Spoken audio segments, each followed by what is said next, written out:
everyone, and welcome back to Backroads and Barking Dogs. Today's episode is about a kind of love we don't always talk about enough. Not romantic love, not family you're born into, but the kind of friendship that becomes family over time.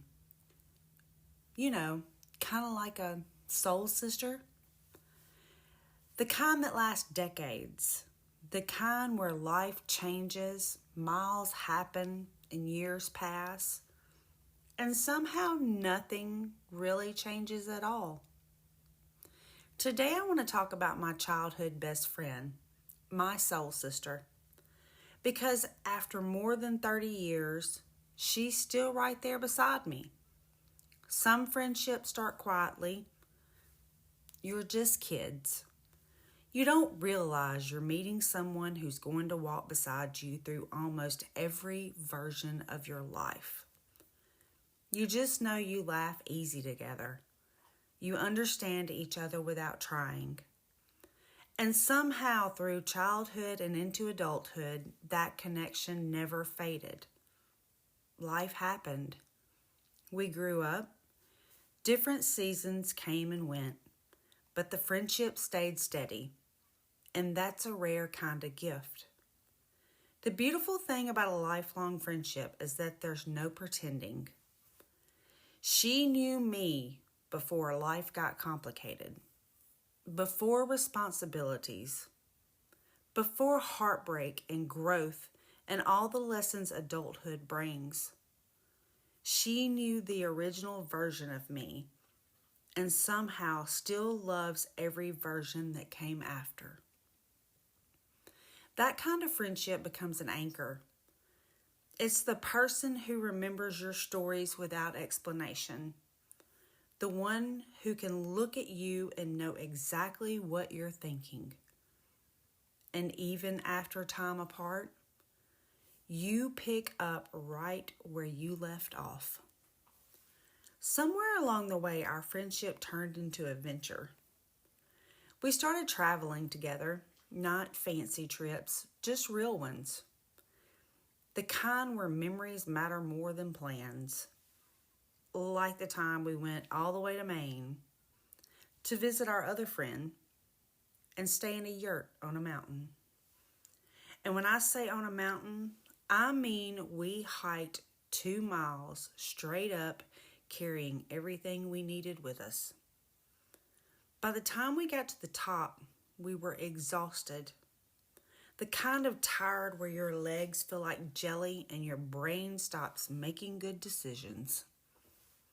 And somewhere in that moment, whether it was exhaustion or pure stubbornness, she intentionally threw our food off the mountain.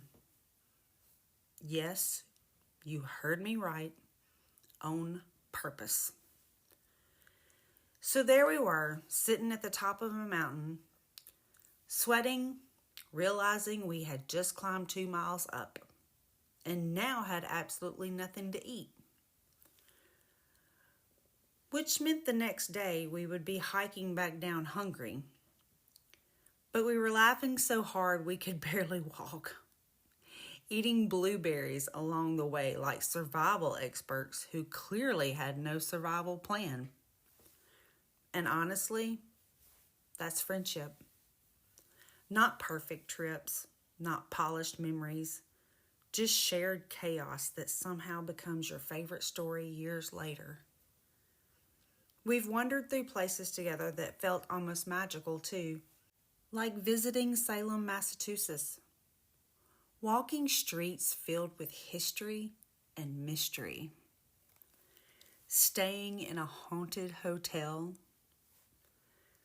2 friends far from home, talking about life the way only lifelong friends can.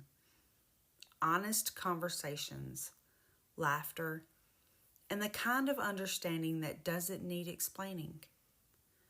Those trips weren't just vacations. They were reminders that no matter how much life changes, some connections stay constant. Friendships like that teaches you something important. Family isn't always just who you're born into. Sometimes it's who walks beside you willingly, who stays through seasons, who laughs with you when life is light, and stands beside you when life gets heavy. That's soul deep friendship. After more than 30 years, I realized something. We didn't stay friends because life was easy. We stayed friends because we chose each other over and over again through every season. Through distance, through change, through growing up. And maybe that's what makes friendships like this so special. They aren't built in big moments. They're built in thousands of small ones. Inside jokes, road trips, hard conversations, and yes, even hiking down a mountain eating blueberries because somebody threw the food away. If you have a friend like that, the one who knows your whole story, the one who remembers who you were before life shaped you, the one who feels more like a sister than a friend, hold on to them. Because friendships like that don't just happen. They're built over time, laughter, loyalty, and shared roads. Well, thanks for sitting on the porch with me today. Sometimes the greatest love stories in our lives are the friendships that never fade. And until next time, keep your heart open, your tea cold, and don't mind the barking dogs.